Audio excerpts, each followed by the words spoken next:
अस्सलामु अलैकुम वरहमतुल्लाहि वबरकातुहू। अल्हम्दुलिल्लाहि रब्बिल आलमीन वस्सलातु वस्सलामु अला रसूलिहिल करीम व अला आलिहि व सहबिहि अजमाइन। क़ालल्लाहु सुब्हानहु व तआला वक़ुल लहुम फ़ी अनफुसिहिम क़ौलन बलीग़ा रब्बि इश्रह ली सदरी व यस्सिर ली अमरी वहलुल उक़दतम मिन लिसानी यफ़क़हू क़ौली अल्लाहुम्मा रब्बि ज़िदनी इल्मा सुब्हानका ला इल्म लना इल्ला मा अल्लमतना इन्नका अंतल अलीमुल हकीम। इस्लामी भाइयों और साथियों, उस अल्लाह रब्बुल आलमीन का बेइंतहा शुक्र इम्तिनान है जिसने कुरान मजीद की जो सिलसिला जारी है उसमें से आज हम लोगों ने 11वीं पारी की तिलावत मुकम्मल तौर से समाअत की है। अल्लाह तबारक व तआला ने इस सूरत के अंदर आज की इस तिलावत में 2 हिस्से हैं। अल्लाह ने इसके अंदर 2 हिस्सों को बयान किया है। एक तो सूरह तौबा है और इसी तरह से सूरह यूनुस। अल्लाह रब्बुल आलमीन ने आज के इस 11वें पारे के अंदर कुछ इस तरह से बयान किया है। पहली चीज़ ये है, कुछ मुनाफिकीन किस्म के लोग, उसकी चाल को अल्लाह तबारक व तआला ने रिजेक्ट किया है, उसको वाज़ेह कर दिया है। यानी कुरान मजीद के अंदर मुनाफिकीन का तज़किरा अल्लाह रब्बुल आलमीन ने बहुत ज़्यादा किया है। इसके मतलब ये है, ये मुनाफिकीन आज नहीं उस ज़माने से चला आ रहा है और उसकी चाल बड़ी ख़तरनाक।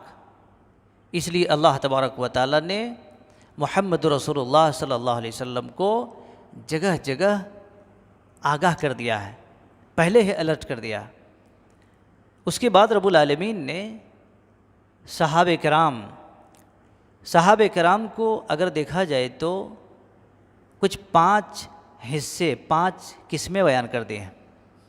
सहाबा के दर्जात, अव्वल दर्जा, उसके बाद सेकंड दर्जा, थर्ड, फोर्थ, फिफ्थ, इस तरह से अल्लाह तबारक व तआला ने दर्जे बयान फरमाया है यकी बदिगरे। और उनमें से जो नंबर 1 का जो दर्जा है अस्साबिकून अल अव्वलीन या अस्साबिकून अल अव्वलून, और उसके बाद फिर बदर में शिरकत करने वाले, हुदैबिया में शिरकत करने वाले, और इसी तरह चलते हुए जो है फ़तह मक्का में शिरकत करने वाले, ये सब इस तरह से सहाबे कराम का तज़किरा अल्लाह ने फरमाया। और वो सहाबा बेचारे जिन्होंने रसूलुल्लाह सल्लल्लाहु अलैहि वसल्लम पर ईमान लाए, बैअत की और उसी के ऊपर कायम और दायम रहे और उसी पर मौत आ गई, तो उसको सहाबी कहते हैं। ऐसा नहीं कि आदमी थोड़े दिन इधर करे, थोड़े दिन उधर गए, थोड़े दिन इधर भागे, नहीं, ये मोमिन का काम नहीं होता है। मोमिन का काम एक अच्छी चीज़ है तो उसके ऊपर वो जम जाते हैं। उसके बाद फिर अल्लाह रब्बुल आलमीन ने अंसार का तज़किरा फरमाया है। अंसार का, जो बेचारे मुहाजिरीन हैं, उन मुहाजिरीन का उन लोगों ने खूब मदद की, माल के ज़रिए से उनकी खूब हाथ को मजबूत कर दिया। इसलिए अल्लाह तबारक व तआला ने अंसार का भी जिक्र फरमाया। अंसार के मतलब होते हैं मदद करना या मदद करने वाले। अल्लाह तबारक व तआला के इस दीन में हर ज़माने में मुसाफिरीन के लिए, मुहाजिरीन के लिए, इब्न सबील के लिए रास्ते में चलने वालों के लिए और बेवाओं, मिस्कीनों, यतीमों, कल्लाशों और भटके हुए, ठोकर खाते हुए, कर्ज खाहों की, इन लोगों को अल्लाह तबारक व तआला ने मदद करने का हुक्म दिया है। और हर ज़माने में मदद किया भी गया है, ऐसी बात नहीं है कि उसको बेयारो मददगार छोड़ दिया गया। इसीलिए मुसलमानों को अल्लाह तबारक व तआला ने कई तरीके से उनके माल को खर्चा करने का हुक्म दिया है, और माल को कहाँ कहाँ खर्चा नहीं करना चाहिए उसको भी तंबीह किया है।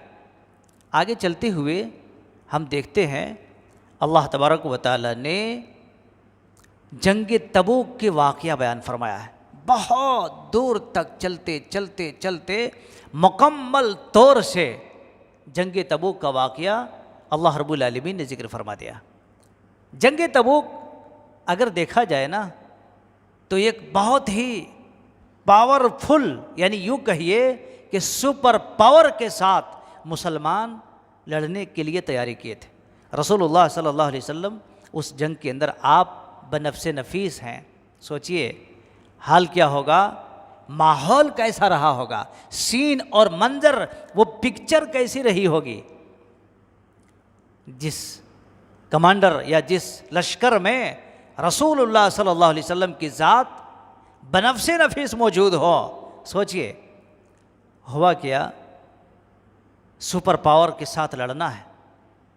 रसूलुल्लाह सल्लल्लाहु अलैहि वसल्लम जंग की तैयारी में है। सारे लोगों को अल्टीमेट दे दिया गया, चलो अब निकलना है। मुनाफिक की चाल देखिए। इसीलिए याद रखिए एक नुस्खा, एक फ़लसफ़ा याद रखिए। मक्खी जो होती है ना, मक्खी घाव को देखती है और वहाँ इन्फेक्शन फैलाने की कोशिश करती है, मक्खियाँ जो होते हैं। और मक्खी घाव को ढूंढती है और दुश्मन दाव को ढूंढते हैं, मौके को ढूंढते हैं। दुश्मन कभी भी मौके को ढूंढते, मौके की तलाश में रहते हैं। सहाबा रसूलुल्लाह सल्लल्लाहु अलैहि वसल्लम जंग तबूक में जाने के लिए तैयार हैं,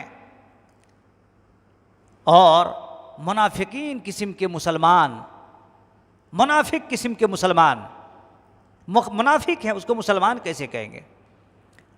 मस्जिद क़ुबा के आसपास में, मदीना के अंदर मस्जिद क़ुबा, उसके आसपास में एक मस्जिद तामीर की उन लोगों ने, मस्जिद की बुनियाद रखी उन लोगों ने, मुनाफिकीन ने। और वो बुनियाद सिर्फ़ और सिर्फ मुसलमानों को नुकसान पहुंचाने के लिए, मुसलमानों को उसके ख़िलाफ़ प्लान बनाने के वास्ते उन लोगों ने एक मस्जिद बनाई, जिस मस्जिद का नाम मस्जिद ज़िरार था। अभी आपके सामने तिलावत में गुजरे मस्जिद ज़िरार। और ज़िरार के मतलब होते हैं नुकसान देने वाले। अल्लाह रब्बुल आलमीन ने उस मस्जिद के नाम को ज़िरार के नाम से कुरान मजीद बना के शक्ल में नाजिल फरमाया। अल्लाहु अकबर। अभी रसूलुल्लाह सल्लल्लाहु अलैहि वसल्लम जाने वाले हैं, तैयारी हैं। अब वो लोग आए, लगे हाथों में कि अल्लाह के नबी सल्लल्लाहु अलैहि वसल्लम आप चलें, मस्जिद के इफ्तिताह कर दें, मस्जिद को आप ओपनिंग कर दें। अब लोग क्या समझेंगे, नबी सल्लल्लाहु अलैहि वसल्लम मस्जिद की इफ्तिताह किए, ओपनिंग किए हैं, उसको अपना चाल वो चलते रहेंगे और नाम किनका होगा, रसूलुल्लाह सल्लल्लाहु अलैहि वसल्लम का। ये एक चाल हुआ करते हैं, ये एक चाल हुआ करते लोगों, नौजवानों। कभी भी इन फ़लसफ़ों को समझने की ज़रूरत पड़ती है और पढ़ना भी चाहिए। रसूलुल्लाह सल्लल्लाहु अलैहि वसल्लम ने कहा अभी नहीं हो सकता है, बिल्कुल नहीं हो सकता, अभी हम जंग की तैयारी में हैं, वापसी में देखेंगे। जब वापस आ रहे थे, मस्जिद मदीना के करीब में थे रसूलुल्लाह सल्लल्लाहु अलैहि वसल्लम। अल्लाहु अकबर। अल्लाह तबारक व तआला ने आपको आगाह कर दिया, ए नबी सल्लल्लाहु अलैहि वसल्लम आप उस मस्जिद की इफ्तिताह ना करें, वो मुसलमान नहीं, वो मुनाफिक हैं, वो मस्जिद नहीं, मुसलमानों को नुकसान करने के लिए एक मरकज़ बना रहे वो लोग। अल्लाह के नबी सल्लल्लाहु अलैहि वसल्लम को अल्लाह ने रोक दिया। फिर अल्लाह के नबी सल्लल्लाहु अलैहि वसल्लम ने कुछ लोगों को भेज करके वो मस्जिद को डिसमेंटल करवा दिया था। समझ रहे ना, अल्लाह तबारक व तआला ने आपको आगाह कर दिया। नबी मौजूद हैं, मुनाफिक भी मौजूद हैं, लेकिन आसमान से फैसला चल रहा है मुनाफिकों के बारे में। अल्लाह के नबी को अल्लाह ने बता दिया। मेरे भाइयों, जंग तबूक के अंदर 9 सहाबा ऐसे हैं जो सहाबा थे, बगैर किसी उद्र के उस जंग में शिरकत ना की, उन तमाम लोगों को सजा देने के लिए ऐलान कर दिया। उनमें से 6 सहाबा ऐसे थे, बाद में अपने आप को मस्जिद के अंदर सतूनों में बांध दिए। ये खंबा है ना, खंबे में लगा करके रस्सी में बांध दिए कि अगर हमारी माफ़ी नहीं हुई तो ऐसे हम बंधे बंधे मर जाएंगे। और 3 ऐसे थे जो काब बिन मालिक, मुरारा बिन रबी, हिलाल बिन रबिया, ये 3 अलग थे। और उनमें से काब बिन मालिक रज़ी अल्लाहु अन्हु ऐसे सहाबी थे, अल्लाहु अकबर, लोगों ने, मुसलमानों ने, रसूलुल्लाह सल्लल्लाहु अलैहि वसल्लम ने बायकाट कर दिया, बायकाट कर दिया। 50 दिन तक बेचारे रोते रहे, 50 दिन तक रोते रहे, तौबा के लिए, माफ़ी के लिए। कोई गुंजाइश नहीं, कोई गुंजाइश नहीं। खबर पर खबर भेजवा रहे हैं। तब तक दुश्मन, मुनाफिक देखिए, तब तक दुश्मन हज़रत काब बिन मालिक रज़ी अल्लाह अन्हु के पास आ गए। आ जाने के बाद बोले, अरे ये तो निकाल दिए तो क्या होता जी, चलो हमारे साथ तुम आ जाओ, हमारे साथ मिल के काम करो, हमारे साथ रहो। अब वो रोने लगे।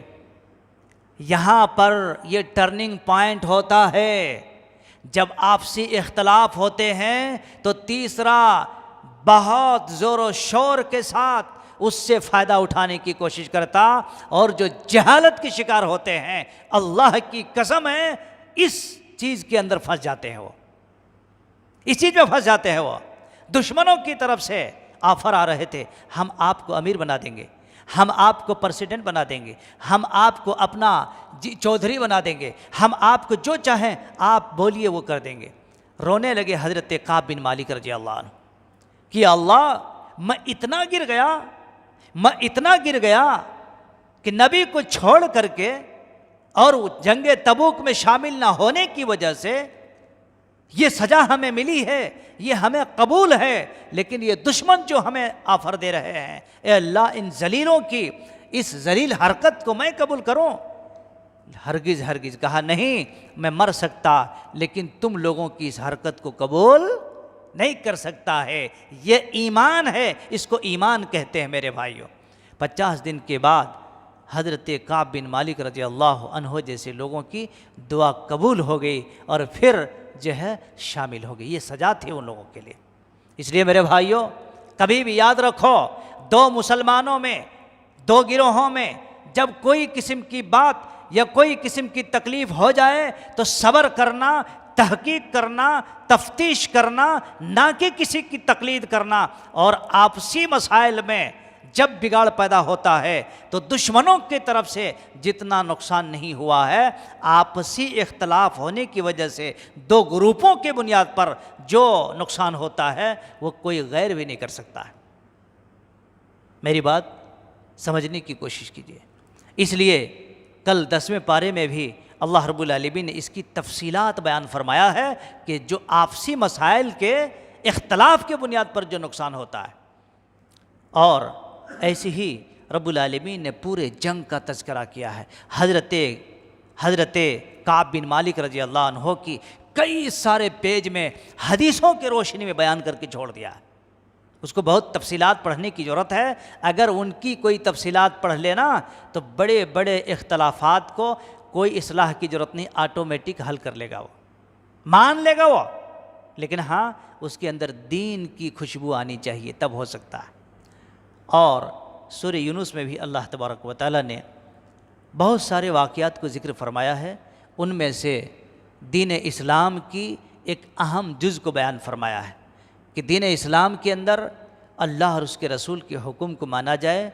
कोई पीर, कोई फ़कीर, कोई मुरीद इसके पास उसके न है। अल्लाह रब्बुल आलमीन ने हज़रत यूनुस अलैहिस्सलाम का भी ज़िक्र फरमाया है। गोया कि पता चलता है अल्लाह रब्बुल आलमीन की इस किताब में मुकम्मल तौर से उसके तफसीर के साथ साथ उसकी तफसील भी बयान कर दिया है। इस्लामी भाइयों और ख़वातीन, याद रखें, अल्लाह तबारक व तआला की किताब ऐसी है कि हम अगर सीधा बातों के ऊपर भी अगर जाए ना तो बहुत सारे मसले निकल के सामने आते, वो भी अथेंटिक कुरान और हदीस की रोशनी में। इसलिए हमारा मेन हदफ, हमारा मेन टारगेट है कुरान हदीस है। लिहाजा इन चीज़ों के ज़रिया से हम अपने दिल को मजबूत करें, अपने आमाल को मजबूत करें और अपने माशरे को बेहतरीन पाकीज़ा माशरा बनाएं। अल्हम्दुलिल्लाह सुम्मा अल्हम्दुलिल्लाह, सारे इख्तलाफात बस लम्हों में ख़त्म हो जाएंगे। अल्लाह से दुआ है मौला करीम पाक परवरदिगार आपको, हमको, मुसलमानों को और दोस्त अहबाब को कुरान मजीद से जो सबक और जो नसीहत और जो ज़िक्र हमें मिलता है, अल्लाह ताला उसको अपने दिलों में, अपने दिमागों में और अपने क़ल्ब व जवारिह के अंदर इसको बैठाने की तौफ़ीक नसीब अता फ़रमा। इलाहुल आलमीन हम सबको एक बना, नेक बना, मुवहिद बना, तौहीद पर चलने वाला बना और जितने भी शिर्क बिदात के रास्ते हैं उन चीज़ों से अल्लाह हम सबको बचने की तौफ़ीक नसीब अता फ़रमा। रब्बुल आलमीन हम सबको इत्तिहाद के साथ, इत्तिफ़ाक़ के साथ कुरान व सुन्नत की रोशनी में अपने सारे मसाइल को हल करने की तौफ़ीक अता फ़रमा। रब्बुल आलमीन हम सब के क़याम को, हम सब के सयाम को रब्बुल आलमीन शर्फ़ क़बूलियत का दर्जा नसीब अता फ़रमा। व अक़ूलु क़ौली हादा वस्तग़फ़िरुल्लाह ली व लकुम व लिसाइरिल मुस्लिमीन व आखिरु दाअवाना अनिल हम्दुलिल्लाहि रब्बिल आलमीन। वस्सलामु अलैकुम व रहमतुल्लाहि व बरकातुहू।